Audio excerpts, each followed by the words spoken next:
Nós vamos falar então do comecinho da hidrostática. O meu áudio tá bom? Que eu estou testando aqui mais um fonezinho. Que nesse calor, aquele fone que pega aqui, ó, ele esquenta demais. Aí tá tenso. Eu peguei o foninho do meu celular aqui, que eu comprei há mais tempo. Eu vi muito repórter fazendo live, essas coisas com esse fone. Ontem eu achei também, mas não deu. Hoje parece que vai rolar. Hoje tá com cara de que vai rolar a chuva. Vamos ver, né? Tomara, que tá precisando, né? Então vamos lá. Para a gente falar de hidrostática, a gente vai relembrar dois conceitos básicos, né, de densidade e de pressão. Porque hidrostática, a gente vai ver, né, que a gente vai estudar o equilíbrio dos corpos imersos em fluidos, em líquidos e gases. Então, líquido possui densidade, né, e a gente vai ver qual é a influência dela, as relações dela, como converter uma unidade para outra, que geralmente é uma dificuldade grande dos alunos. E o líquido exerce pressão em quem está dentro dele. Então a gente tem que lembrar o que é densidade e pressão. Tá? Vamos começar pela densidade. Geralmente quando eu falo assim, o que é densidade? O aluno já responde de cara. A densidade é a massa de uma substância, a massa pelo volume. Fala desse jeito, né? Densidade é a massa pelo volume. É, verdade. Densidade é calculada como a massa dividido pelo volume. Mas, em vez de decorar a fórmula, vocês têm que tentar entender. Tudo bem, é a massa dividido pelo volume. Mas o que significa isso, essa relação de massa por volume? E o que significa isso ser densidade? Pode parecer bobo, vocês tentarem entender a fórmula dessa forma, mas é importante. É importante porque quando a fórmula tem significado na sua cabeça, é que você vai decorar ela. Se ela não significa nada, aí é difícil de você decorar, né? Lembrar dela de cabeça. Né? Então, o que significa massa sobre o volume? Bom, é a quantidade de coisa presente por unidade de espaço. Por que aumentando a massa e mantendo o volume constante, a densidade aumenta? Porque as coisas ficam mais juntinhas. A densidade ela tem a ver com quão próximas as partículas estão. Porque pensa só, quando eu falo assim, a densidade da água é 1 grama por centímetro cúbico. Então, se eu pegar 1 centímetro cúbico de água, ou seja, um cubinho que tem 1 centímetro de aresta, né? Então, todas as arestas medem 1 centímetro. E encher isso aqui de água, H2O, eu vou ver que isso aqui vai caber de água aqui dentro 1 grama. Então, a gente fala assim, a densidade da água é 1 grama por centímetro cúbico, porque se eu pegar 1 centímetro cúbico de água, vai caber lá dentro 1 grama. Mas se eu fizer a mesma coisa com o ouro, por exemplo, dentro de 1 centímetro cúbico de ouro, cabe muito mais coisa. Então, se eu pegar 1 centímetro cúbico de ouro, né, o mesmo cubinho de 1 centímetro cúbico, porém, ele for feito de ouro, que o símbolo é AU, não vai ter 1 grama a mais. Vai ter 19,3 gramas aqui dentro. Você fala, mas como? Se de água tem 1 grama, como é que o ouro tem 19,3 gramas no mesmo cubinho de 1 centímetro? Bom, a lógica é que as partículas, os átomos de ouro, apesar de serem maiores, se não me engano, você tem que olhar lá, né? O hidrogênio é pequenininho. Na verdade, se eu lembro bem das minhas aulas de química da faculdade, acho que todos os raios atômicos são mais ou menos da mesma ordem de grandeza. Quer ver? Raios. Vocês lembram disso?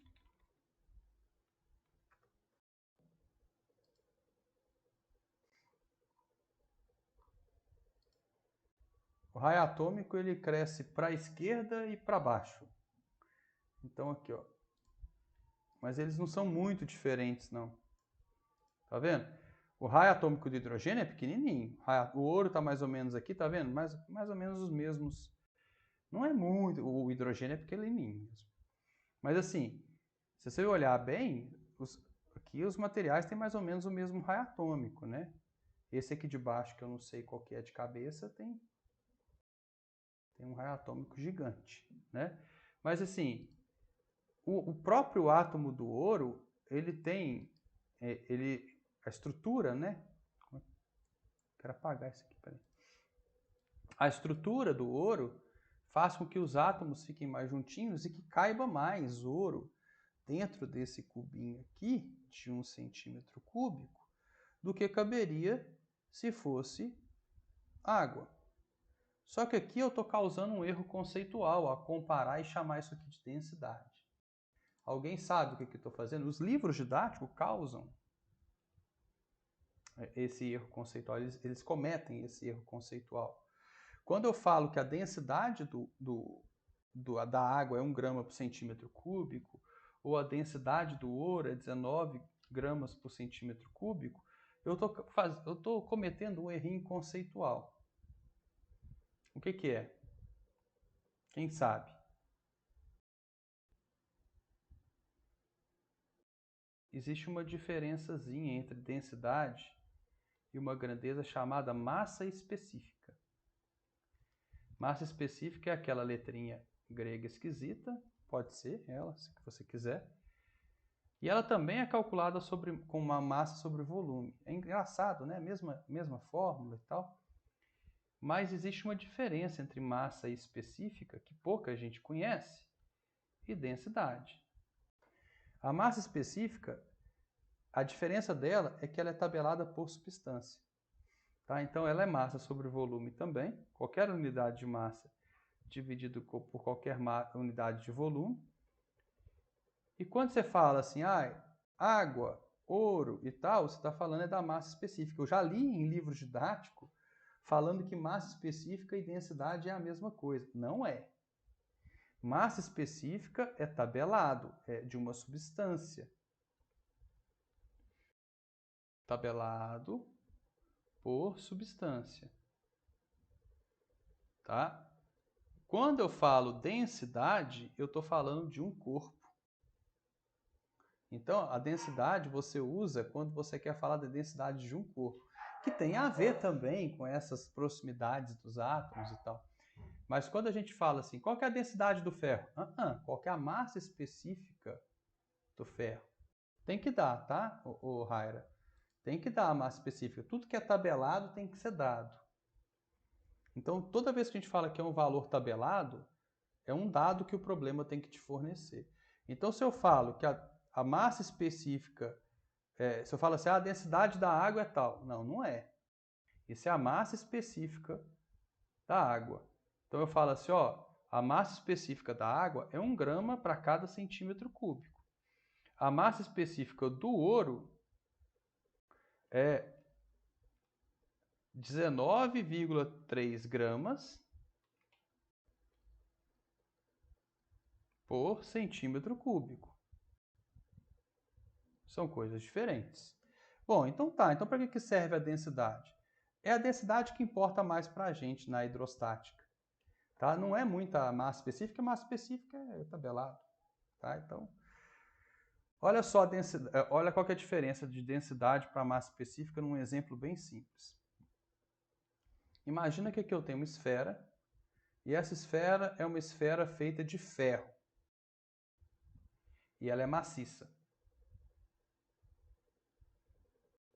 Então, se eu olhar para essa esfera, eu vou falar para ela assim, ela é feita de ferro, ela é maciça. Se eu for numa tabela e pesquisar a massa específica do ferro, eu vou achar que é 7,8 gramas por centímetro cúbico. Tá? Então, em uma tabela, a massa específica do ferro é 7,8 gramas por centímetro cúbico. Como essa esfera é maciça, a densidade dela também vai ser igual a esse valor. Tá? Então, toda vez que eu tiver um corpo maciço, densidade e massa específica, aí sim é a mesma coisa. Porque em qualquer lugar que eu olhar aqui, eu vou ter a mesma composição. Agora, imagina o seguinte, imagina uma esferinha de ferro. Ela é feita de ferro. Só que ela é oca, ela não é maciça. Ela é oca. Ela não é maciça. Dentro dela tem ar. Esse O meu ficou horrível, peraí.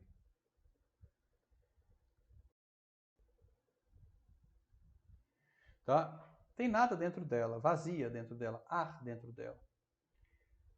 Obviamente, a densidade dessa esferinha ela vai ser menor do que a massa específica do ferro. Vocês concordam comigo? Por quê? Se eu fizer a divisão de massa por volume, isso vai dar um valor menor que 7,8 gramas por centímetro cúbico. Por quê? Porque ela não é feita só de ferro. Ela é feita de ferro e de ar. Os objetos ocos têm ar dentro deles. Então, se eu falasse só de densidade, como se densidade fosse igual a massa específica sempre, eu não conseguiria explicar, por exemplo, por que um navio flutua. O navio é feito de ferro, né? Mas a densidade do ferro é grande pra caramba. O que é grande pra caramba é a massa específica do ferro. A densidade do navio, ela pode não ser tão grande assim. Então, olha só, se o navio fosse feito de ferro maciço, ele afundava, né? Não tem uma regrinha básica que o pessoal não sabe, parece que vai no programa do Celso Portiolli e esqueceu o que aprendeu. Quando eu falo que a densidade de um corpo ela é menor do que a densidade do líquido onde ele está, eu coloco um corpo em um líquido e a densidade dele é menor do que a densidade do líquido. O corpo flutua. Você fala assim, poxa, mas um barco de ferro, ele é muito denso. Não, ele é menos denso que a água, tanto é que ele flutua. Tá? A massa específica do ferro é maior do que a da água, mas você pode construir um objeto feito de ferro que flutua. Basta você aumentar muito o volume dele, porque a densidade ela é uma relação de massa por volume, e esse volume aqui, quando ele aumenta, a densidade diminui. São inversamente proporcionais. Se eu tiver um corpo com uma densidade alta,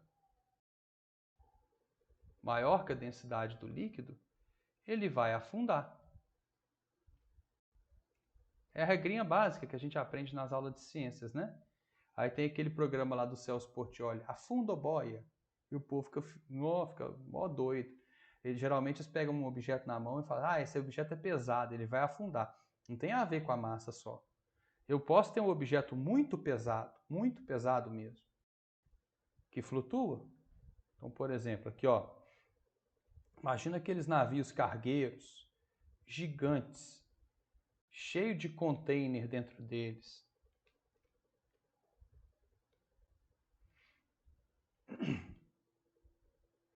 Né, ele está lá aqui, ele navega e ele é cheio de container dentro, cheio de caixinha.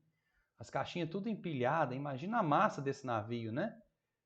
Ele vem lotado de container, tem carro dentro desse container, tem roupa, tem eletrônico, tem de tudo aqui dentro, né? Tem até lixo. Descobriram os containers cheios de lixo lá no Porto de Santos esses dias. Imagina qual que é a massa total disso aqui. Mas ele flutua. Você vê que ele flutua, que ele fica acima da superfície da água. Você fala assim, uai, mas como? Porque dentro do casco dele tem ar. Ele é preenchido com ar. E isso faz com que a densidade total dele se torne... Ele tem um volume tão grande, né? Olha só, a densidade do navio. Ele tem uma massa gigantesca. Mas, ao mesmo tempo, ele tem um volume maior ainda. Então, quando eu divido a massa pelo volume, essa relação fica menor do que a densidade da água. E aí, qual que é a consequência? Ele flutua.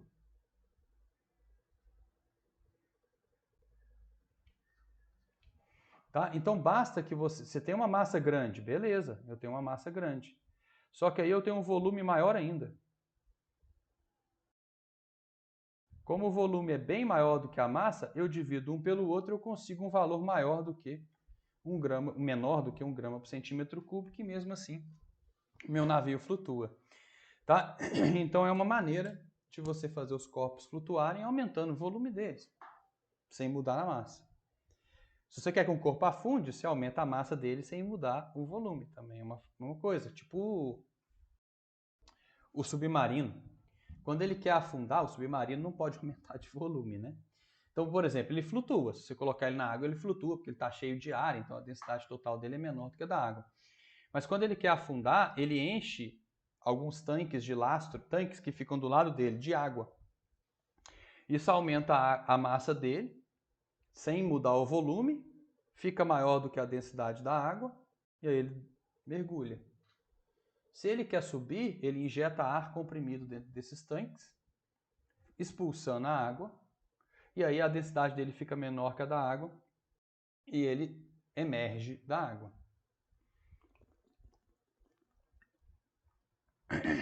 Geralmente o corpo humano, ele não flutua direito na água, né? Mas se você encher o pulmão de ar, você aumenta o volume do seu corpo, sem aumentar de maneira relevante a massa, né? Porque o ar pesa muito pouco. Então você enche o pulmão de ar, aumenta o seu volume, diminui a sua densidade e você começa a flutuar melhor na água. Então é uma manha aí, né? Como que a gente coloca aquelas boiazinhas para o neném não afundar na água? Aquelas boias, elas aumentam o volume do corpo, diminuindo a densidade total do corpo, fazendo com que um bebê possa flutuar dentro d'água. Certo? Então, o conceito básico de densidade aí para a gente relembrar. E a gente vai usar esse lance, tem muita questão do Enem que usa esse lance da densidade. Tá? Esse conceito de densidade para o Enem é fundamental. Toda a questão de densidade de hidrostática traz um pouquinho desse raciocínio da densidade. Inclusive, no último Enem teve uma questão que era só isso. Quer ver? Deixa eu pegar aqui. Prova Enem 2021, moedas 2020.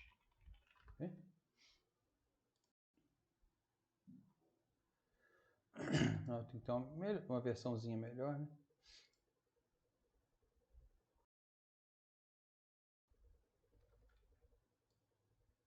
Olha como é que, se você souber dois conceitos básicos, quer ver? Tem que saber dois conceitos básicos. O conceito de densidade e aquele conceito clássico de dois corpos não ocupam o mesmo lugar no espaço ao mesmo tempo, né? Olha só.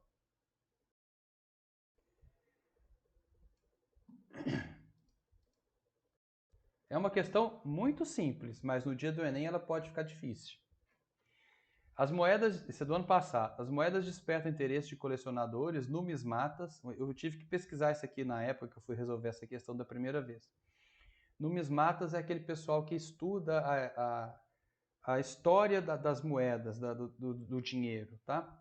Investidores há bastante tempo. Uma moeda de 100% de cobre circulante no período Brasil Colônia pode ser bastante valiosa. O elevado valor gera necessidade de verificação de testes. Olha só, sempre tem uma questão que envolve realização de testes, porque existe uma competência específica para isso.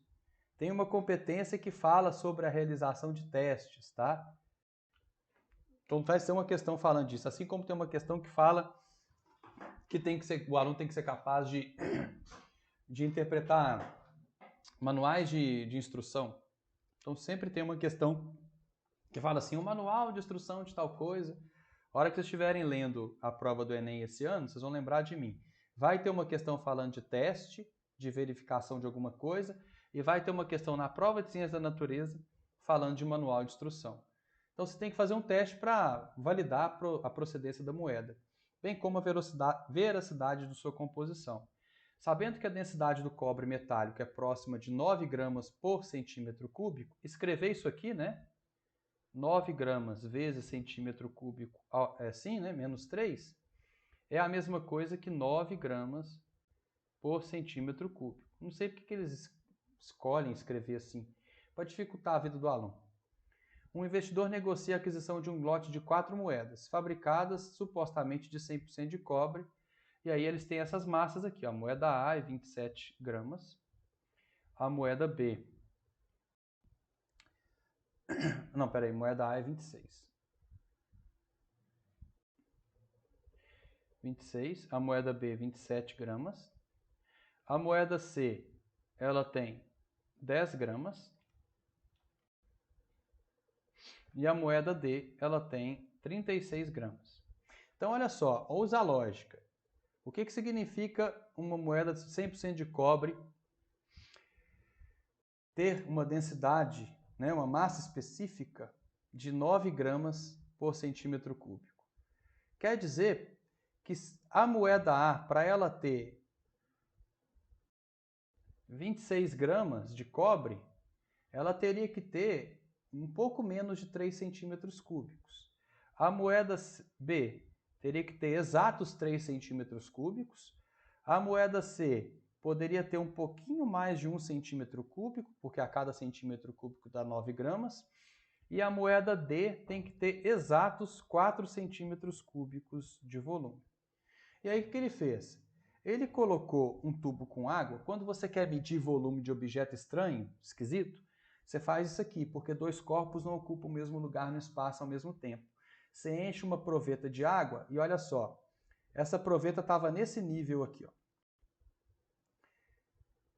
no nível 5. Quando eu coloquei a moeda A, ela subiu para o nível 7. Olha só, aqui é 5, aqui é 7. Então quer dizer que a moeda A, ela tem 2, aqui está em ml, só que não sei se vocês sabem que 1 ml equivale a 1 centímetro cúbico. Eu venho observando que os alunos estão com muita dificuldade em transformação de unidade de uns tempos para cá. Então, vale a pena dar uma revisada naquela parte da matemática que é de transformação de unidade, tá? Porque a maioria dos alunos de cursinho, alunos que eu estou pegando lá no ensino médio, no terceiro ano, chegam com esse déficit. Porque a matemática realmente é um fardo na vida dos alunos de hoje em dia, né? De hoje em dia não, de sempre. Só que esse fardo vem aumentando com o tempo. A gente tem que entender ainda o contexto do porquê isso está acontecendo. Obviamente não é culpa dos alunos, tá? Isso aí é uma falha da educação brasileira, que não está ensinando direito a parte das contas, matemática, transformação de unidade, essas coisas. Eu tenho uma teoria. As coisas ficaram muito virtuais, não, online. Eu odeio esse termo virtual, sabe por quê? Vou explicar para vocês. O virtual, teoricamente, a semântica dele é aquilo que não é real. E quando você fala mundo virtual, dá a ideia de que esse mundo virtual não é real. Ele é real. Tem gente que sobrevive a partir do mundo online, que se diz virtual. Ele existe. Ele gera dinheiro, ele gera preocupação, ele gera amor, ele gera ódio, ele gera um tanto de coisa. Então eu não gosto de chamar de mundo virtual. Eu gosto de chamar de mundo online. Eu acho que as coisas ficaram muito online, então você tem muito pouca vivência espacial hoje em dia. De sair na rua, medir uma coisa, de falar, daqui ali tem tantos metros, mais ou menos, sabe? De medir as coisas com o pé mesmo, sei lá, isso ajuda a entender o contexto que você tem no mundo. O mundo virtual da Raira bancando os luxos do jovem moderno. Exatamente, você trabalha com isso, né, Raira? Só com a parte virtual, né? A parte online.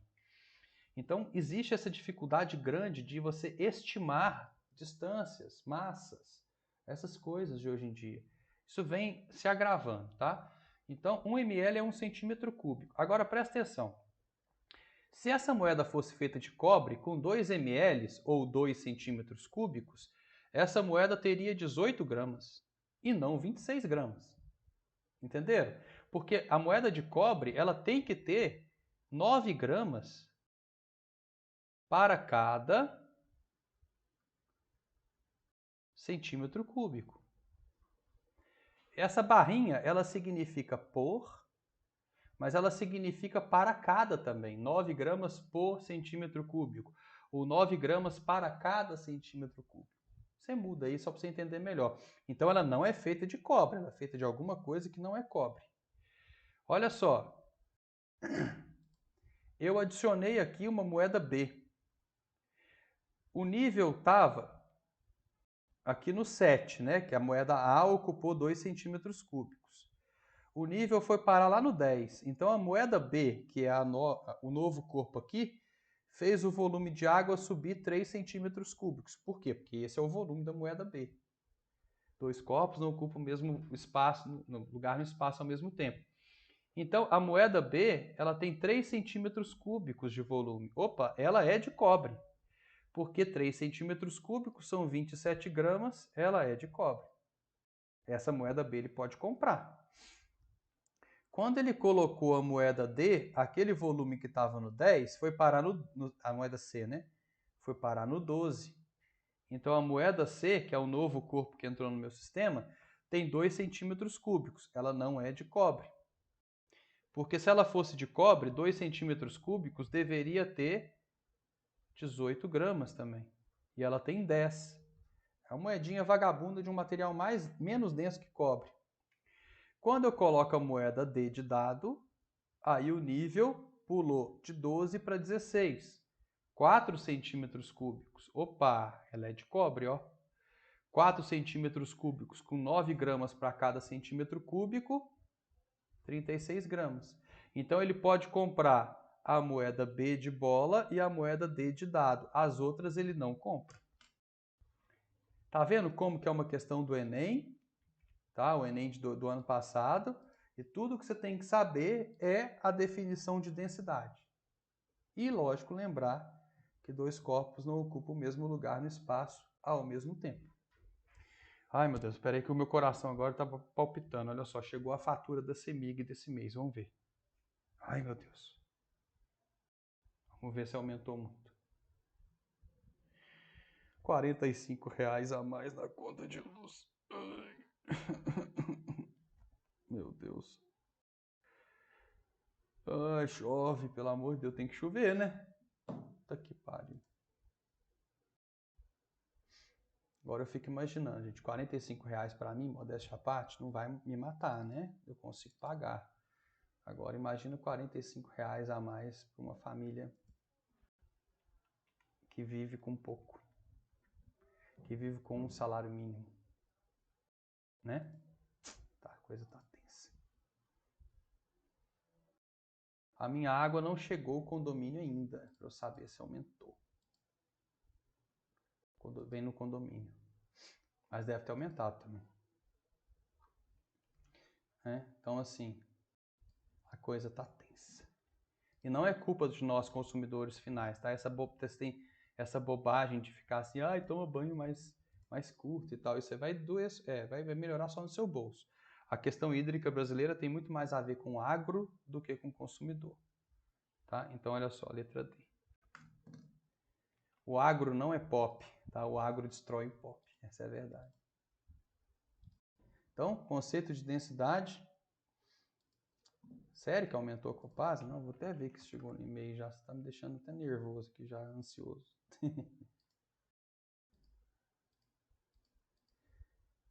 Não, não chegou ainda não. Não chegou. Vamos ver aqui. Aumentou, R$16 de água. Antes eu pagava 80 e poucos, está 96 de água.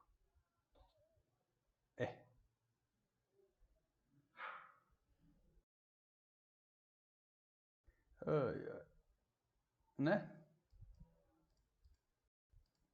É o mundo cobrando da gente.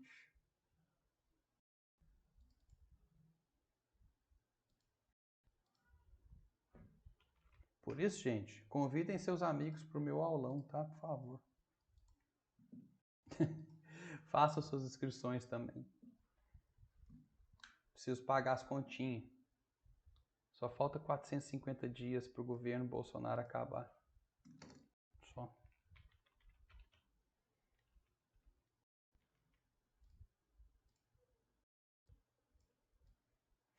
Ai, ai. Vamos lá. Agora nós vamos falar de pressão.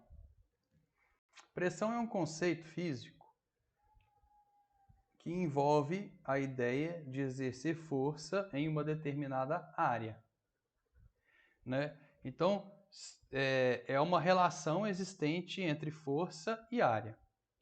Tá? Geralmente a pessoa gosta de, pressão é força direto, né? Igual eu falo de densidade. Mas vamos entender a equação. Eu gosto de usar P minúsculo para pressão, para não confundir com peso. Mas mesmo assim tem gente que confunde, tá? Então olha só, a pressão é a força que eu exerço, mas isso depende da área de atuação dessa força. Geralmente, quando você quer medir a resistência de uma superfície, de um material e tal, não é muito a força que vai dizer para a gente se o objeto vai resistir ou não. Por exemplo, quando eu quero perfurar uma superfície, né, cortar um determinado material, a força tanto faz. O que eu tenho que gerar é uma pressão grande. Então, por exemplo, eu quero fazer um poço artesiano. Não é a força da minha broca que vai contar nesse trabalho que eu estou fazendo. É a pressão exercida pela broca para ela perfurar o solo. Às vezes ela bate numa rocha, ela tem que perfurar a rocha. Não é a força em si, é a pressão. Se eu quero abrir uma pessoa para fazer uma cirurgia, não é a força que o médico faz no bisturi que vai importar. É a pressão exercida pelo bisturi na epiderme da pessoa, né? Para abrir isso aí na derme, na camada de gordura, nessas coisas todas. Tá? Então, se você vai, por exemplo, construir um submarino, não é a força que a água faz nas paredes do submarino que vai importar. É a pressão exercida pela água. Então, é uma relação de força pela área. Imagina o seguinte. É tipo aquelas espadas japonesas, né? Que o pessoal paga pau. A galera gosta muito de falar das katanas. Elas cortam bastante, mas por quê? Porque o samurai faz uma força gigante? Também. Mas, né, elas cortam muito porque o fio dela é grande, o fio dela é afiado, né? Quando você afia alguma coisa, você está falando que a área de contato com a superfície ela é menor, tá? Ela diminui. Então imagina o seguinte: se eu fizer uma força muito grande aqui, ó, imagina que eu venha aqui e exerça uma força gigante aqui. Isso numa área que também é grande, tá? Isso não vai ajudar muito. Por quê? Porque a força é grande, mas a área também é. Então, se eu pensar no conceito de pressão, quando eu distribuir essa força para cada unidadezinha de área, isso vai acabar gerando uma pressão pequena. E eu não vou conseguir romper essa superfície, por exemplo. É aquela ideia da cama de pregos, vocês já viram?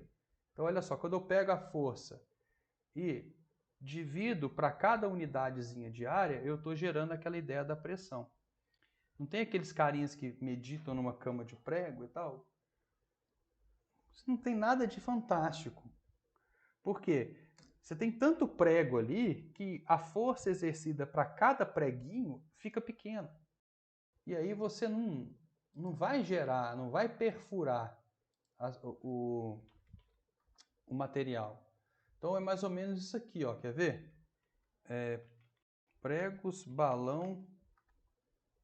Tipo isso aqui, ó. Eu gosto sempre de citar o Iberê porque eu gosto do canal dele. Então vou compartilhar com vocês aqui um videozinho de 3 minutos.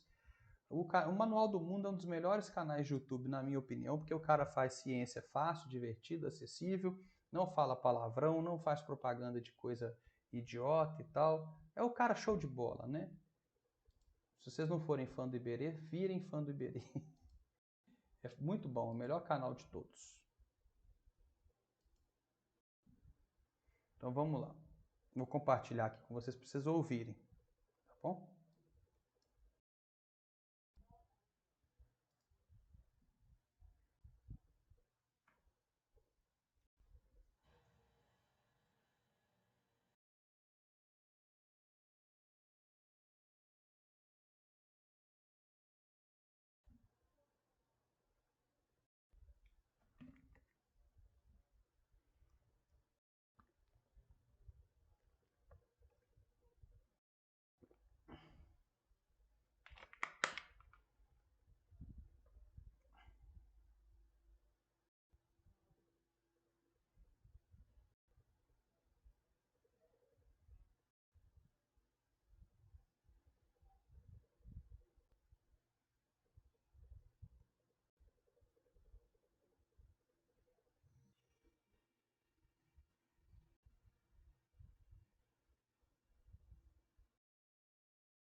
E agora?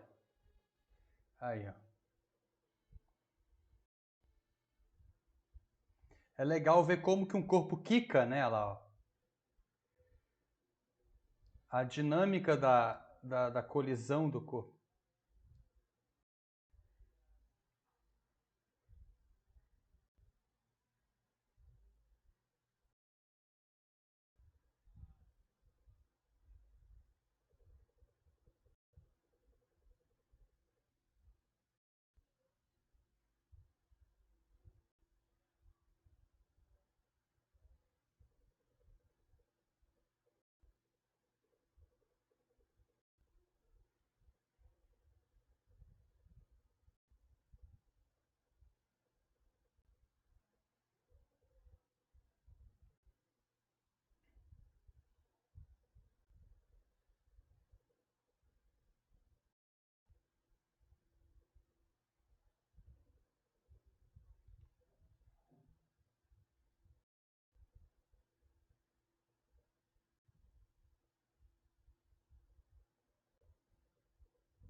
Sacanagem.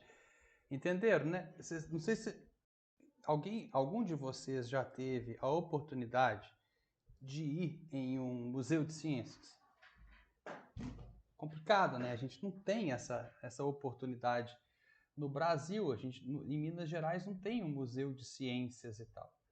E isso é legal demais de ir, tá? São Paulo deve ter, São Paulo tem o Museu do Ibirapuera, acho que tem uma parte de ciências. Quando eu estava na faculdade, existia um museu itinerante da UFMG. Eu até fui bolsista dele, ajudei, né, a construir alguns experimentos, a gente levava para as escolas e tal. Era muito bacana fazer experimento em escola pública, que geralmente os alunos não têm. Eles têm, toda escola pública tem um laboratório, tá? Mas pouquíssimas usam, e eu não sei por quê. Né? Infelizmente, às vezes o professor não está afim. Isso desperta muito interesse no aluno. Isso é fantástico para o aluno criar curiosidade na área da ciência, né? Senão a gente fica achando que física é só fórmula. Que infelizmente a salinha de física online não tem como eu fazer esse experimento com vocês, né? Mas pelo menos dá para mostrar, né, os vídeos e tal. O dia que vocês tiverem a oportunidade de visitar o Museu de Ciências, vocês podem ir, que vocês vão gostar. Então, essa ideia de força sobre área, gerando uma pressão, é o que vai rasgar uma superfície, romper uma superfície, que vai amassar uma superfície, né? Então, olha só, geralmente não, em 99% dos casos, quase sempre, a força é em newtons, a área está em metros quadrados. Então, a pressão ela vai ser dada em newton por metro quadrado. Pode aparecer Pascal, olha só, um PA. PA é Pascal. Isso é exatamente igual a 1 newton por metro quadrado. É uma maneira de escrever mais fácil, tá? 1 Pascal é 1 newton por metro quadrado. Quando a gente está na geografia, na química, se fala muito de pressão atmosférica. De onde vem a pressão atmosférica, galera? Quem consegue me dizer? O que gera a pressão atmosférica?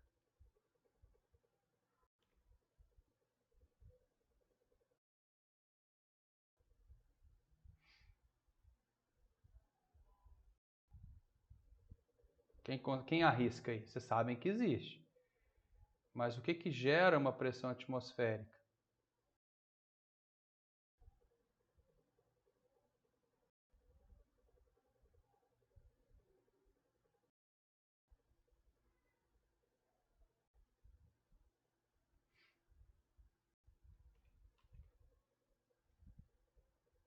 Arrisquem.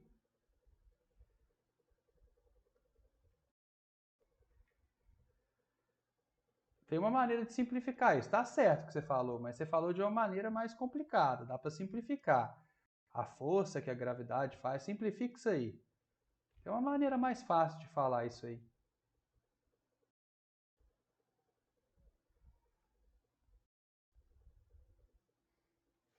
Exatamente, pronto. É o peso do ar em volta da gente, né? Imagina a Terra aqui. Eu vou exagerar bem, tá?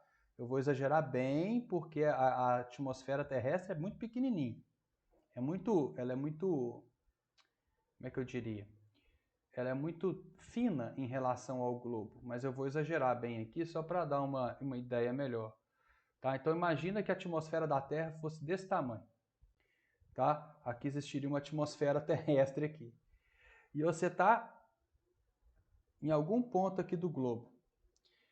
Olha só, a Terra ela atrai todos os corpos em direção ao centro dela, tudo, inclusive o ar.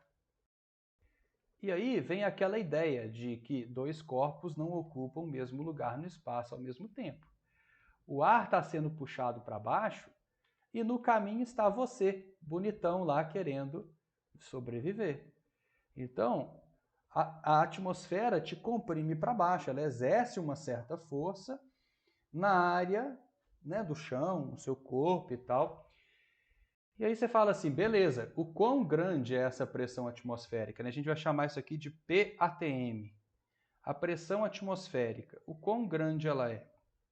Ah, é 1 atm. É, beleza. É 1 atm, é uma atmosfera, mas isso aqui é ao nível do mar. Em Newton por metro quadrado, isso vale quanto? Vale 10 elevado a 5 newtons por metro quadrado. Ou seja, se você pegar um quadradinho assim, ó, de 1 metro quadrado, você vai ter uma força de 10 elevado a 5. Gente, 10 elevado a 5 é 100 mil. Então, a pressão atmosférica equivale a 100 mil newtons para cada 1 metro quadrado de área. É como se você tivesse aqui, isso aqui é a força-peso, é o peso da coluna de ar. O que gera essa força-peso? É uma massa de ar. Então, essa massa, ela equivale a uma massa de 10 mil quilos de ar, tá? Em uma área que massa gera peso, tá? Essa é a ideia básica. 10 mil quilos de ar numa área de 1 metro quadrado. Putz, é grande pra caralho. É grande pra caramba. Por isso que essa pressão atmosférica aqui consegue esmagar um caminhão-tanque. Vocês já viram esse vídeo? Quer ver?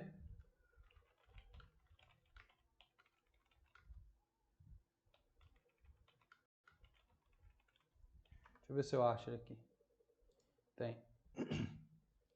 Olha só o que aconteceu com esse caminhão-tanque. Eles estavam lavando ele e não sei o que aconteceu.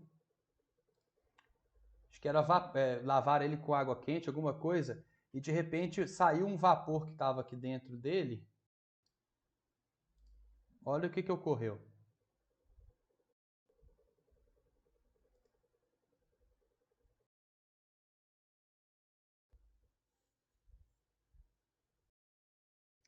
É isso mesmo que vocês estão vendo.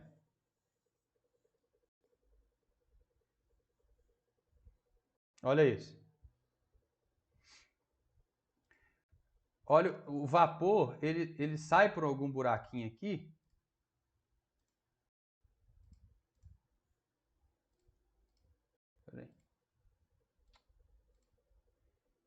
colocar metade da velocidade aqui. Sai um vaporzinho aqui em cima e automaticamente o ar esmaga o caminhão-tanque, porque é uma força muito grande. O professor de química chega a falar para vocês daquele experimento cavalo e esfera, pressão atmosférica. Esse experimento aqui, ó, deixa eu ver, que o cara colocou duas esferas, aí ele fez vácuo, ela colocou cera de abelha e tal, assim, para vedar isso aqui, e colocou, acho que 8 cavalos de cada lado puxando para tentar soltar essa esfera e não conseguiu. Por quê? Não existe ar lá dentro, então existe uma pressão atmosférica grande segurando, né, essa esferinha aqui, ó, essa esfera aqui. E aí os cavalos tentando soltar, não dá, porque o ar segura aquilo ali com uma força gigantesca, tá? É o mesmo princípio que, sabe as ventosas, aquele negocinho que cola assim, ó, que você coloca, que você prende as coisas, não isso aqui, tá aqui nas costas, não, isso aqui, ó, que você prende as coisas na parede e tal. Quando você prende, você expulsa o ar. E aí a pressão atmosférica segura aquela ventosa ali, ó. Tanto é que se você deixar o ar entrar um pouquinho, esse negócio cai. Esse trem que eu tenho a preguiça desse povo que faz esse negócio aqui, falar que melhora, não sei lá se melhora. O vácuo, como não tem o ar lá dentro, né? O que a pressão atmosférica está empurrando o negócio e não tem o ar para empurrar de volta. Por isso que cola, né? Que cola na parede. Geralmente você usa isso aqui em parede de banheiro. Certo? Então, olha só, essa pressão atmosférica é 1 atm ou 10 elevado a 5 pascal, 1 newton por metro quadrado, e também a química usa muito aquela lógica de 760 milímetros de Hg. É só uma maneira diferente de escrever isso aqui. Tá? Vale lembrar, galera, que essas conversões de unidade, vou reforçar isso, elas fazem a gente errar. Tá? Por exemplo, a gente falou de densidade. 1 grama por centímetro cúbico equivale a 10 elevado a 3 quilogramas por metro cúbico, que é a densidade no sistema internacional. E muita gente erra isso aqui. Vale lembrar também que 1 metro quadrado, porque a área aqui tem que estar em metro quadrado. 1 metro quadrado equivale não a 100 centímetros quadrados, equivale a 10 elevado a 4, 10.000 centímetros quadrados, que equivale a 10 elevado a 6 milímetros quadrados. Então tomem cuidado com isso. Nessas conversões de unidade, muita gente perde uma questão que estaria acertando no Enem. Então, revisem, vejam aulas de matemática, revisem com o professor de matemática de vocês essas transformações de unidade aqui, que isso ajuda e muito. Se você tiver isso na ponta da língua, ajuda na química, ajuda na física, ajuda pra caramba, tá? E na prova de matemática também, com certeza.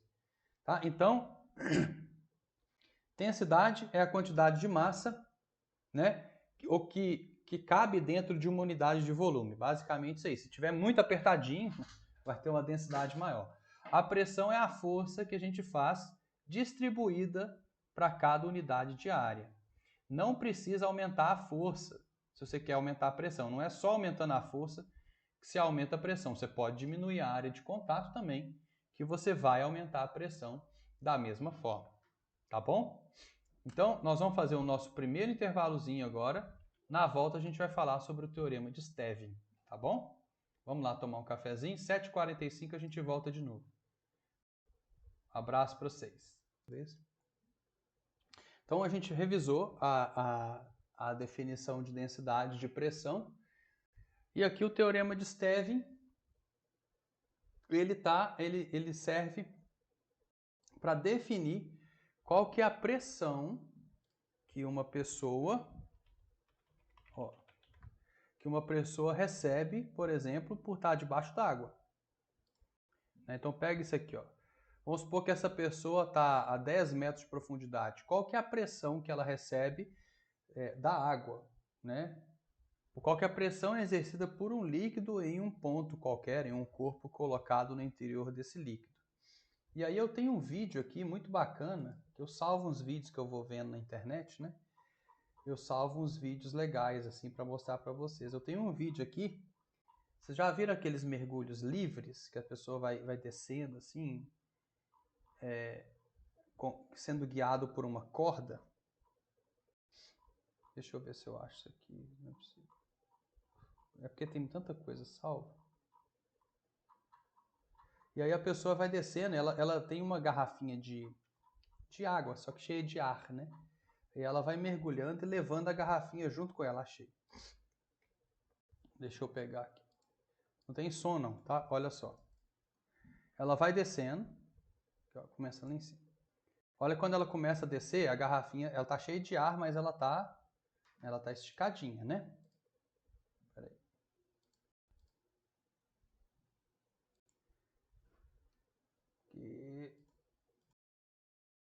Cadê você? Ah, tá aqui. Então olha só. Tá começando a descer, aí ela tá esticadinha. É a hora que a pessoa vai descendo, olha como que a garrafa ela vai sendo comprimida e vai ficando cada vez mais comprimida o ar dentro dela. Essa pressão que está sendo exercida sobre a garrafa é a pressão da água em volta dela. Tá vendo? Olha só. Aí fica muito escuro, né? Olha só. Ela vai ficando cada vez mais comprimida. Aí, à medida que a pessoa vai subindo, o ar que está dentro da garrafa volta ao volume inicial, porque a pressão, à medida que você vai aproximando da superfície, ela vai diminuindo. Olha lá. Tá vendo? Não tem mágica nenhuma aí. É porque, como ele está mais próximo da superfície, a garrafinha está sujeita a uma pressão menor. Acho esse vídeo fantástico, né? Tanto é que eu deixei ele salvo ali no Telegram. Tá? Então, o teorema de Stevin ele serve basicamente para isso. Em palavras, né, ele fala o seguinte: a pressão exercida por um líquido, um líquido é melhor, porque fluido para ele é pouco relevante, por um líquido em um determinado ponto depende da densidade do líquido. Não, vou colocar, depende do peso da coluna de líquido acima desse ponto. Tá? Aí você fala assim, bom, ele partiu desse pressuposto. Faz sentido, não faz? Porque, tipo assim, se eu tô deitado e uma pessoa coloca um livro em cima da minha barriga, eu vou sentir uma determinada pressão. Se essa pessoa colocar 2 livros na minha barriga, eu vou sentir uma pressão um pouco maior. Se ela for empilhando livros, né, na minha barriga, eu vou sentindo uma pressão cada vez maior. Essa é a ideia do Stevin. Ele falou assim, tá, então vamos supor que num líquido funcione da mesma forma. Tá? Vamos supor que se eu queira descobrir, vamos colocar aqui uma... Deixa eu tentar desenhar aqui.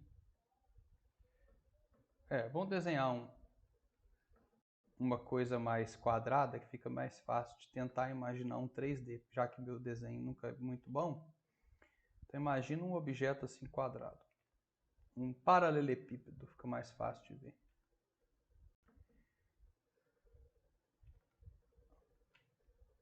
Então imagine esse paralelepípedo, ele está cheio de água até aqui, ó. Então ele tem aqui uma certa quantidade de água. Ali o 3D falhou, né? Porque o Abud falha de vez em quando. Então ele está cheio de água até mais ou menos aqui. Ai, ai, eu fico de cara. E eu tenho mesinha digital, você pode apertar uns dedos. E eu ainda consigo fazer errado. Olha só. Então aqui a gente tem uma determinada quantidade de líquido, né? Vamos colocar um azul clarinho só para não avacalhar nosso desenho aqui, ó. Então aqui está cheio de líquido, ó. Ficou até bonitinho. Se eu quiser saber, por exemplo, a pressão que esse líquido exerce aqui, ó, num pontinho do fundo, está no fundo do recipiente. Segundo o Stevin, depende do peso da coluna de líquido acima desse ponto. Então, como que eu calcularia o peso? É porque é peso dividido por área, né? Tá? Vamos colocar aqui, peraí. Opa, não é isso que eu queria, não. Vou completar, né? Desse ponto e da área.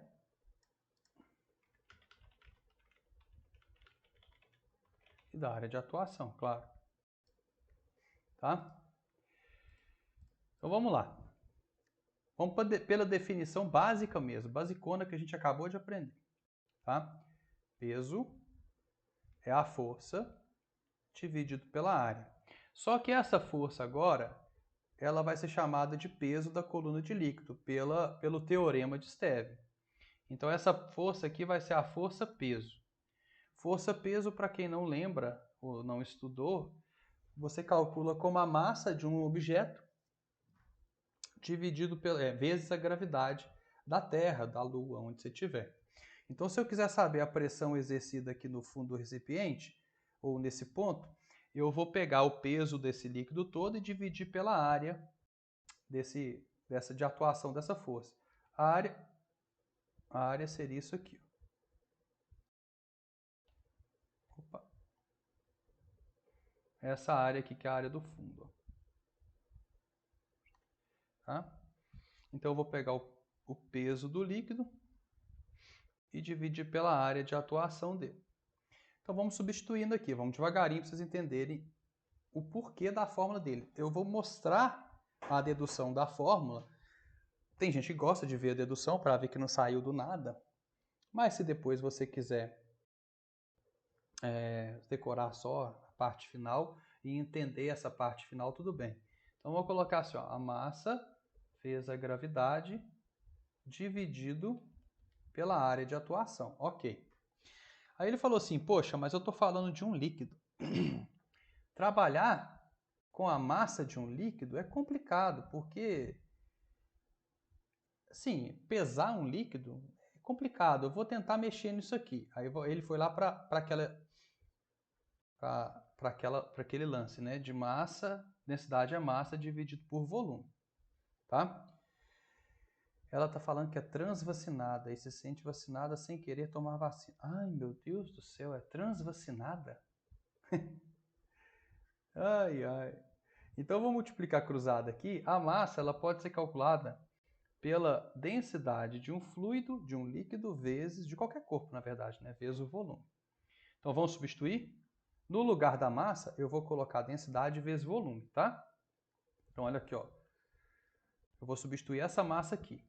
Vai ficar pressão é a densidade vezes o volume, vezes a gravidade. Tá vendo? No lugar da massa entrou densidade vezes volume, dividido pela área. Aí ele falou assim, poxa, mas espera aí. Quando eu quero calcular o volume de um líquido, eu também posso fazer o seguinte, eu posso pegar a área da base e multiplicar pela altura daquele líquido, não posso? Não é uma fórmula clássica da geometria, não é? Né? Quando a gente faz assim, um volume de uma determinada substância, eu posso pegar a área da base e multiplicar pela altura. Lembram disso? Acho que é a fórmula mais básica da geometria, né? A gente sempre tenta fazer isso, né? O volume de um sólido é a área da base dele vezes a altura, um sólido regular. Então, vamos substituir? A pressão é igual. Ó, a densidade está ali. Só que em vez do volume, eu vou colocar área vezes a altura de líquido. Tá? Então, no lugar do volume, eu coloquei área vezes a altura de líquido. E vou dividir pela área. Olha só. Aí o Stevin chegou na belíssima conclusão que a pressão exercida pela coluna de líquido realmente depende do peso e da área. Só que como o aumento da área faz com que o recipiente caiba mais líquido, isso vai aumentar o peso também, proporcionalmente. Então acaba que no final das contas, essa suposição dele, que depende do peso da coluna de líquido e da área de atuação, quando ele foi deduzindo, ele notou que dependia somente de 3 coisas na realidade. Tá? Por quê? O aumento da área acarreta também um aumento do peso. Então, essa suposição inicial dele aqui, que ele foi desenvolvendo, trouxe ele numa fórmula muito mais simples. Olha só, segundo o Stevin, você pode calcular a pressão exercida por um líquido. Eu vou mudar a ordem aqui, tá? Só para vocês entenderem. Depende de três coisas, né? Depende da gravidade, ou seja, depende do planeta onde você está. Tá? Então, se for na Terra, é 10 metros por segundo ao quadrado. Depende do que ele chamou, né, de altura da coluna de líquido. Depende de quanto líquido você tem acima de você.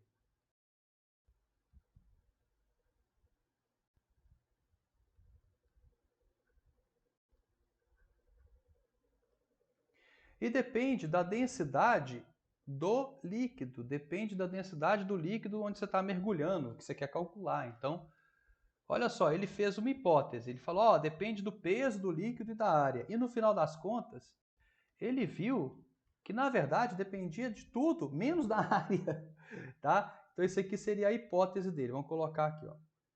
E a partir dessa hipótese, ele viu que não dependia da área em si.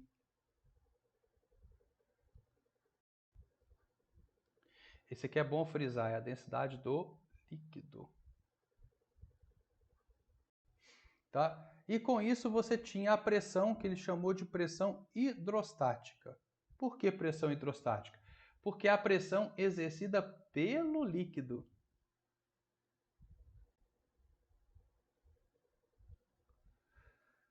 Tá? Pressão hidrostática é a pressão exercida por um líquido em repouso. Esse líquido aqui, ó, ele tem que estar em repouso. Tá? Se o líquido estiver em movimento, ele exerce menos pressão. Mas ainda bem que não cai hidrodinâmica no Enem. Tá? Enem não cai hidrodinâmica. Para você calcular essa pressão do jeito que a gente estava calculando, que era a pressão em Newton por metro quadrado, obrigatoriamente a densidade do líquido tem que estar em quilograma por metro cúbico. Não tem outra unidade. A gravidade vai estar em metros por segundo ao quadrado, geralmente vai te mandar usar 10. E a altura da coluna de líquido tem que ser em metros. Agora pensa só, vamos entender essa fórmula igual a gente está vindo fazendo. Por que depende da densidade do líquido? Né? Porque quanto mais denso o líquido for, maior o peso daquela coluna de líquido acima de você. A água salgada, imagina um recipiente, tá? Contendo a mesma quantidade de água doce e água salgada. Qual que vai pesar mais? A água salgada, porque além da água tem sal também misturado, né? Depende da gravidade. Por que depende da gravidade? Porque o peso de um recipiente varia de acordo... Vamos supor que você coloca aquela coluna de livros em cima da sua barriga aqui na Terra e lá na Lua. Lá vai pesar menos, a pressão exercida em cima de você vai ser menor. Então é por isso que depende da gravidade. E, obviamente, depende da altura da coluna de líquido. Né? Quanto mais eu vou enchendo esse líquido acima de você, aí quanto mais líquido tiver, maior vai ser o peso, a pressão exercida sobre você. Mas, Abud, por que não depende da área de atuação? Pressão tem que depender da área. Né? De novo, porque quando você aumenta a área, você aumenta o peso proporcionalmente. Pressão é força sobre área. Se eu aumentar a área e isso vai aumentar o peso na mesma pressão, acaba que a pressão é fixa. Né? Não vai mudar.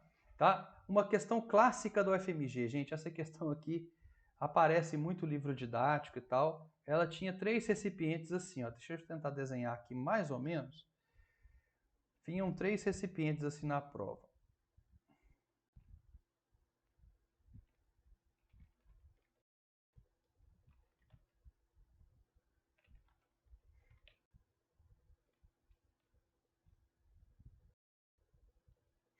E o outro era o contra.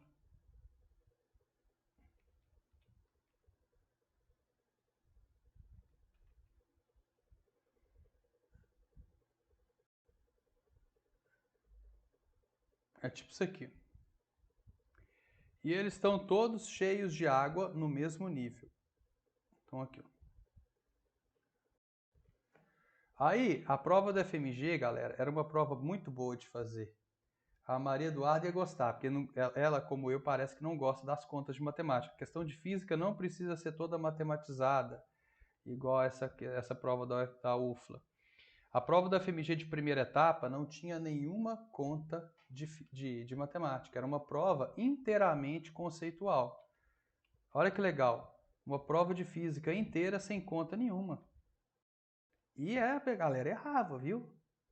A galera colocava as pegadinhas, tipo essa questão aqui, ó, e falava assim: você tem 3 recipientes, um recipiente A, um recipiente B e um recipiente C. Eles estão cheios todos numa mesma altura de líquido. Aí falava para você relacionar a pressão no fundo dos 3 recipientes. Tipo assim, tinha as alternativas assim: PA é maior que PB, que é igual a PC. Tipo uns negócios assim, fraga. Aí PA é igual a PB, que é igual a PC. E essa era a resposta certa. Ah, mas olha só, aqui a área é igual a essa e a altura também. Então, né, mas aqui tem mais líquido. Não interessa. É um líquido em repouso. Se é um líquido em repouso, depende de 3 coisas: densidade, gravidade e altura.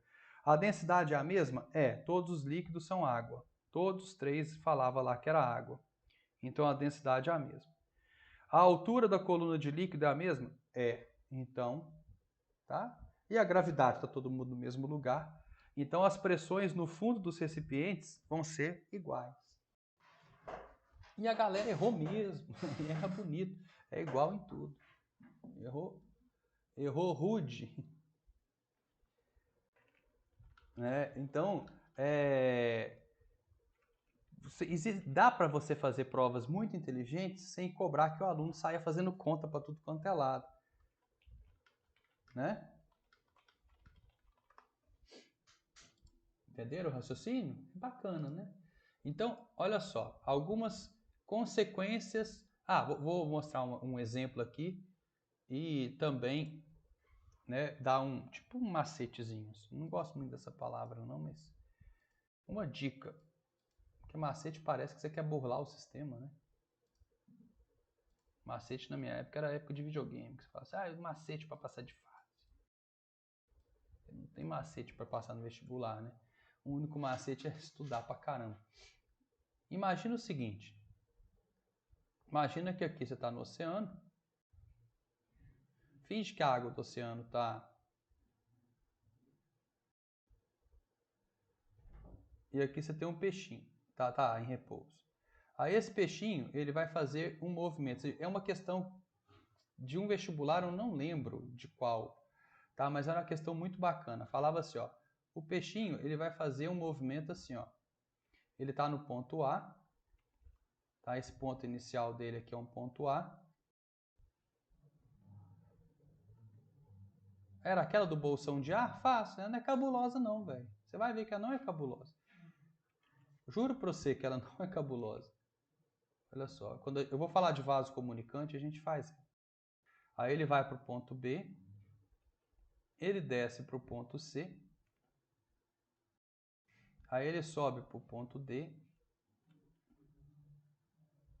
e finalmente ele desce pro ponto E.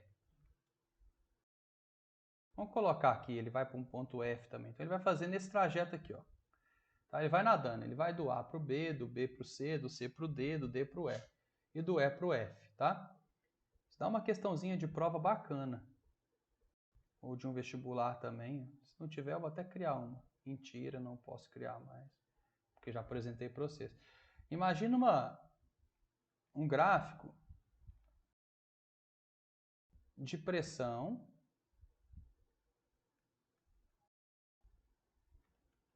Opa.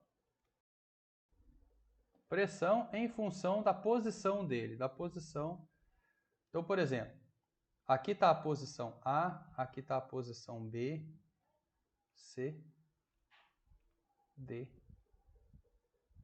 E e F. Como que seria um gráfico desse de pressão em função da posição?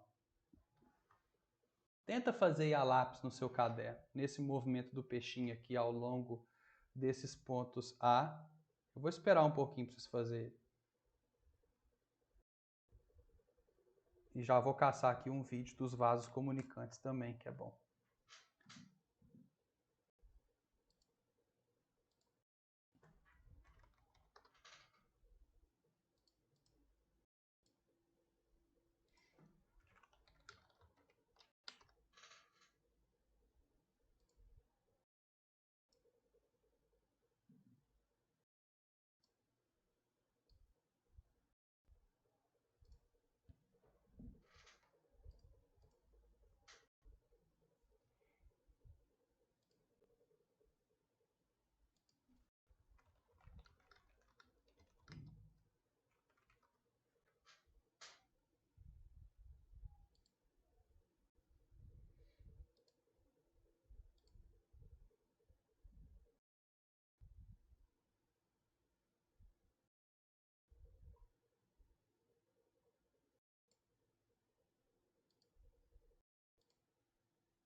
O João me mandou aqui A, B.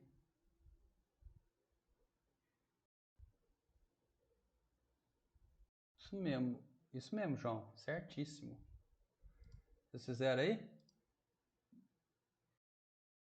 Isso mesmo, João. Tipo assim, a pressão no ponto A tá aqui. Você pode começar de onde você quiser. Pressão no ponto A tá aqui, ó. Aí quando ele vai do A para o B, ele não aumenta nem diminui a pressão, por quê? Porque ele está andando na horizontal. Então a quantidade de líquido acima do ponto B e do ponto A é a mesma. Então nadar do ponto A para o B não aumenta nem diminui a pressão. É como se fosse uma linha equipressional, sei lá. Não tem o equipotencional? Aqui é uma linha que tem a mesma pressão ao longo dela toda, porque a altura de líquido é a mesma. Porém, quando ele vai do ponto B para o ponto C, essa pressão aumenta. Aumenta de uma maneira linear, tá? Não pode fazer uma parábola, nem nada assim, não. Ah, mas por que é linear? Uai, porque a pressão ela depende da densidade da água, da gravidade e da altura da coluna de líquido. Vocês já estão no terceiro ano, teoricamente, já passaram por ele. A pressão está elevada a 1, o H está elevado a 1. Então, toda vez que eu for fazer uma pressão em função da profundidade, alguma coisa assim, vai ser uma linha reta. Quando você vai de C para D, a pressão diminui um pouco, mas ela ainda fica maior do que a pressão B. Então, você tem que fazer algo assim, ó. Vamos supor, de C para D, ela vai diminuir um pouquinho. E vai ficar um pouco acima de B ainda. Tá? Qualquer coisa desse estilo aqui está valendo. Ó. Né? Aqui você tem a pressão C e a pressão D é um pouquinho menor. Né? Aí, a hora que ele vai de D para E, essa pressão aumenta e fica maior do que a pressão B de bola.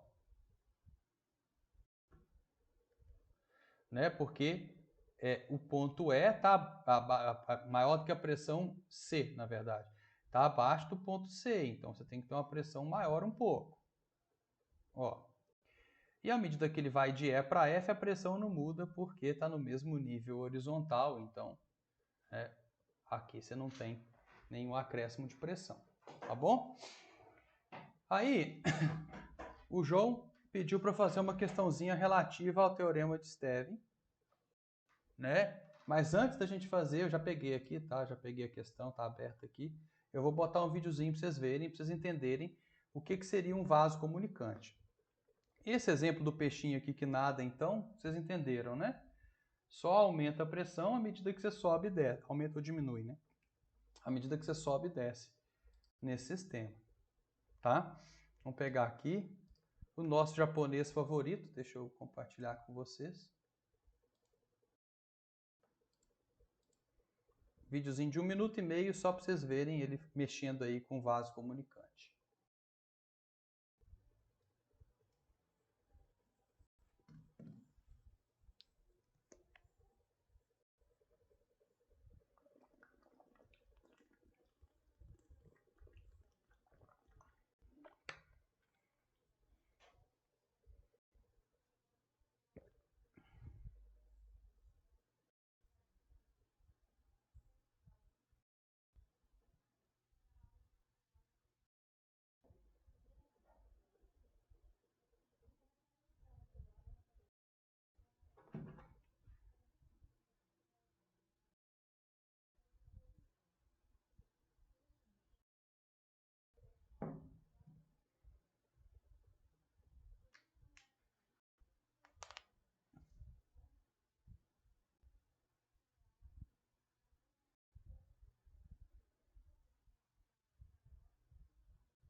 Acabou. Olha que coisa simples. Tá, deixa eu só pegar aqui, peraí. Deixa eu pegar um pontinho aqui. Olha só o que ele fez. Aqui ele tem um sisteminha de vaso comunicante. Deixa eu interromper o compartilhamento. Olha só.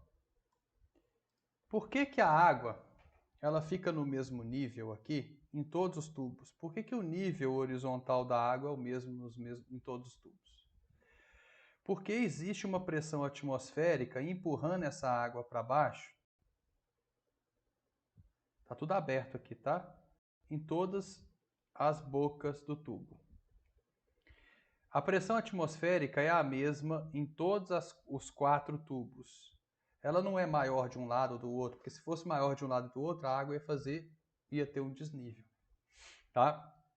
Então, isso é o princípio do vaso comunicante, tá? Segundo Stevin, todos os pontos em o mesmo nível horizontal sempre vão ter a mesma pressão.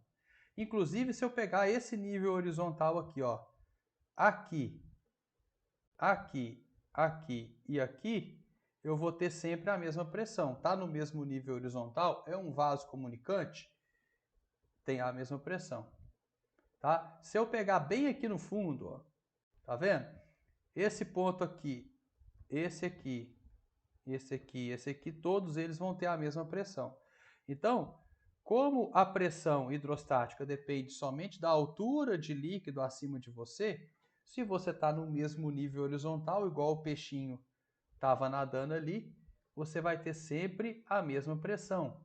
Então, todos os pontos em um mesmo nível horizontal terão a mesma pressão em um vaso comunicante. Tá? E se eu quiser calcular isso aí, basta eu aplicar o teorema de Stevin. Tá? O que isso tem a ver com o que a gente está vendo? O que a gente vai fazer aqui, João? Tem tudo a ver. A questão do Enem, ela é um vaso comunicante. Tá? Eu vou colar ela aqui, vocês vão ver que ela não é difícil. Parece difícil. No dia do Enem, ela se torna difícil porque tem 1 milhão de outros fatores para você trabalhar. Né? Agora, olha só. Deixa eu colar ela aqui.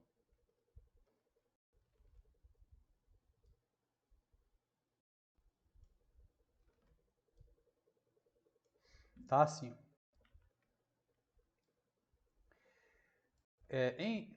Um mergulhador fica preso ao entrar numa caverna no oceano. Dentro da caverna formou-se um bolsão de ar, como mostrado na figura onde o mergulhador se abrigou. Então, o mergulhador estava aqui nesse bolsão de ar, né? O nível do líquido veio até aqui só. E todos os pontos em o mesmo nível horizontal vão ter a mesma pressão. Então, a pressão aqui é igual à pressão aqui, que é igual à pressão aqui, que é igual à pressão aqui. Que é igual à pressão que o ar faz nesse líquido aqui. Aí eu quero que você me explique por quê, João. Por que a pressão que o líquido faz nesse ponto, ela tem que ser igual à pressão que o ar faz aqui nesse ponto aqui, ó. A pressão do ar aqui é igual à pressão do líquido aqui, ó. Usa a lógica.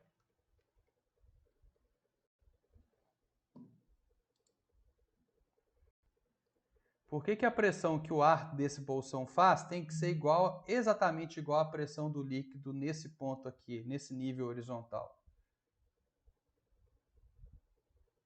Aqui, do ar aqui dentro e a pressão nesse ponto.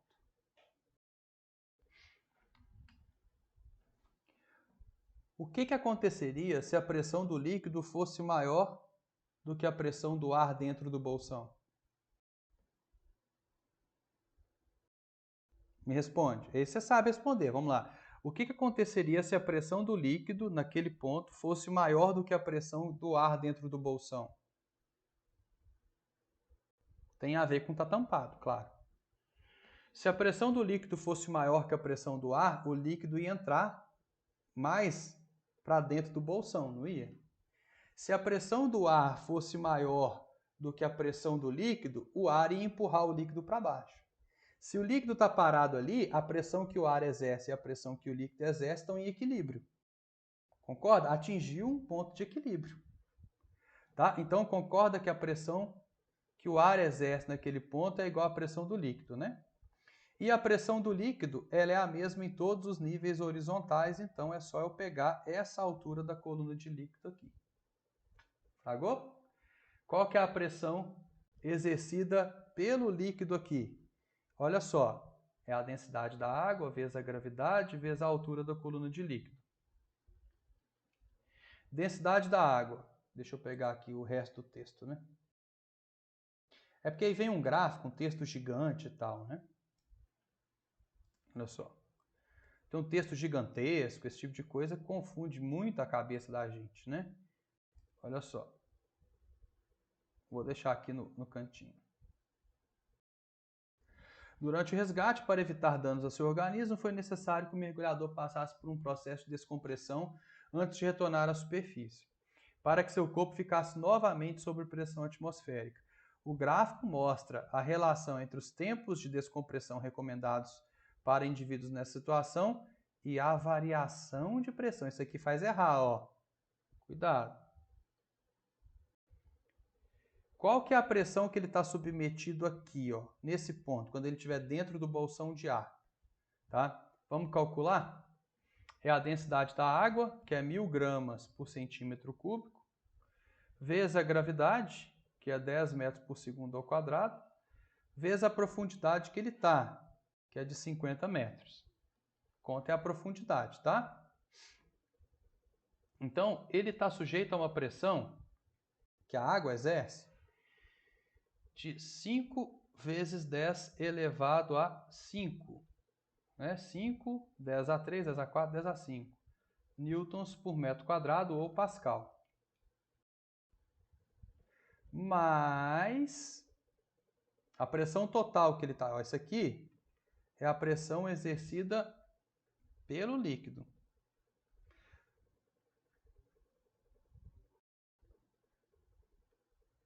Olha só, quando ele estava lá em cima, a atmosfera, ele estava em 1 de pressão.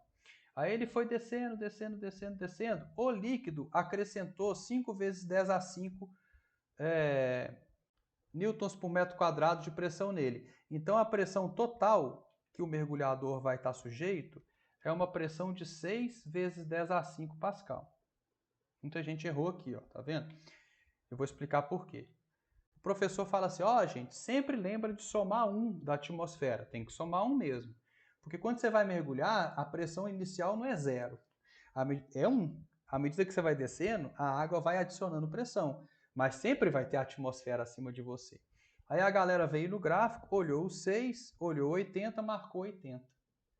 Só que a resposta certa não é 80. Tem 4 opções aqui, ó. Olha que sacanagem. Aqui é o tempo de descompressão, tá? O cara falou assim, ó, ele está sujeito a 6 atm, 6 vezes 10 a 5 Pascal, aí tá aqui, 6 tá aqui, né? Porque aqui tá em quilopascal, tá? É só para mudar, para dificultar. João, essa questão é difícil, tem muita coisa que dificulta. Aí 6, 80, beleza, 80, pá! Mas olha só, é a diferença de pressão que importa. Ele estava sujeito a 6, quando ele chegar na atmosfera, ele vai estar sujeito a 1. Então, a descompressão dele é relativa à pressão que o líquido fez sobre ele. E não, ele não precisa descomprimir a pressão atmosférica, ele vive na pressão atmosférica o tempo todo, ele tem que se descomprimir relativo a 500 kPa ou 60 minutos. Tá vendo? Então a letrinha C. É complicado. Realmente é uma questão complicada porque ela é cheia de pegadinha, João, você tem razão.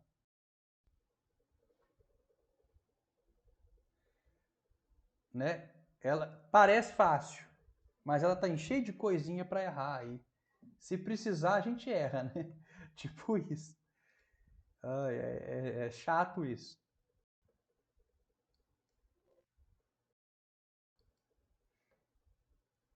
Assim, eu como sou professor de física, a hora que eu bato o olho nela, eu falo, é fácil porque é só o teorema de Pascal, né? O teorema de Steve. Mas realmente, a hora que você vai desembolando a questão, assim, não, aí tem uma coisinha, tem outra, realmente. Para um aluno que está estudando para o Enem, ela é complicada mesmo. Tá? Agora, existe também uma dica, tá? Toda vez que você estiver mergulhando, a cada 10 metros de profundidade,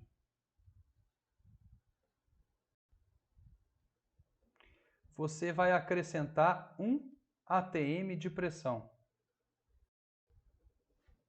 Toda vez que você estiver mergulhando e tal, a cada 10 metros de profundidade, você aumenta 1 atm na sua pressão. Então, ele estava a 50 metros de profundidade, ele estava sujeito a 6 atm de pressão. Só que ele tem que voltar para 1 atm. Então, a descompressão dele é relativa a 5 atm só. Isso aqui é legal de lembrar, viu, gente? Ó, a cada 10 metros que você desce em água, você acrescenta 1 atm de pressão sobre você. Por isso que quando você vai mergulhando na piscina, o ouvido vai doendo, né? Por isso que é quase impossível você chegar nesse ponto aqui do Oceano Pacífico. Ó.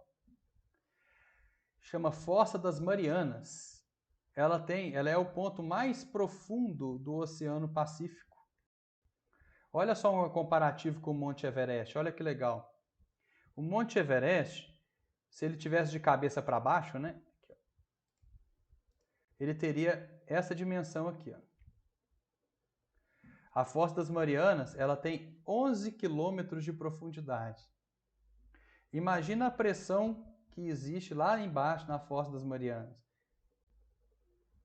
Né? 11 quilômetros de profundidade. A cada 10 metros de profundidade é mais 1 atm de pressão. Então, 11 quilômetros de profundidade, 1.100 metros de profundidade.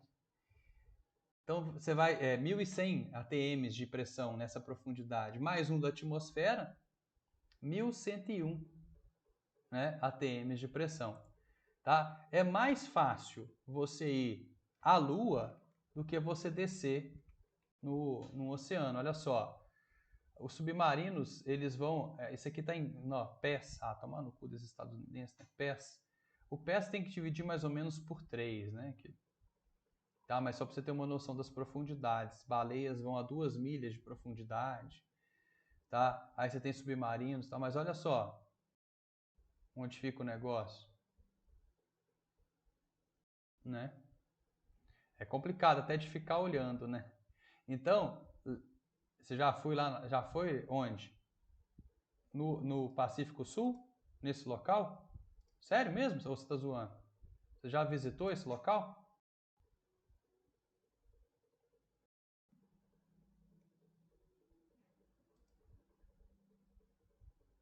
Não, deve ser massa. É de barco? Você foi o quê? Ah, você tocou. Foi, aham, tá bom. Você foi no sonho, né? Aham. Nadando. Olha só qual que é o recorde mundial de mergulho livre.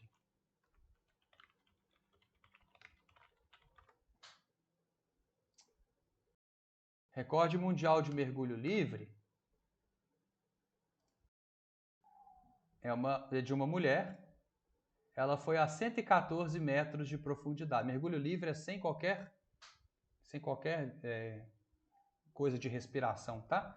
114 metros de profundidade. Então ela ficou sujeita a 12,5 ATMs. Por que o povo tenta, né? Para morrer mesmo. Deve ter muita gente que morre nesses negócios. Não é possível, né? Que ideia esquisita.